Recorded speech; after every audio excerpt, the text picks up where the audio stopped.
অনেকেই আমাকে ব্যক্তিগতভাবে মেসেজ করেছেন, কল করেছেন, সবাইকে শুকরিয়া জানাই, জানতে চেয়েছেন যে শাহেখ আপনি কবে আসবেন। আমি আপনাদেরকে এতটুকু নিশ্চিত করছি যে আমি শীঘ্রই বাংলাদেশে আসছি ইনশাআল্লাহ। প্রতিহিংসার রাজনীতি আমরা বাংলাদেশে আর দেখতে চাই না। আমরা হানাহানি মারামারি এটা দেখতে চাই না। আমরা জাতি, ধর্ম, বর্ণ নির্বিশেষে আমরা যেন সবার প্রতি মানবিক হতে পারি, আমরা সেটা চাই।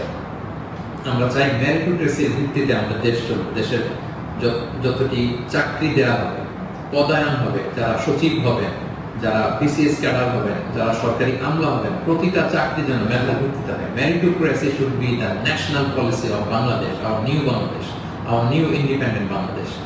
আমি দায়িত্বশীলদের কাছে অনুরোধ করছি, আমাদের ন্যাশনাল কয়েকটা পলিসি থাকা দরকার। সিঙ্গাপুরের 3-4টা জাতীয় পলিসির মধ্যে একটা হচ্ছে মেরিটোক্রেসি।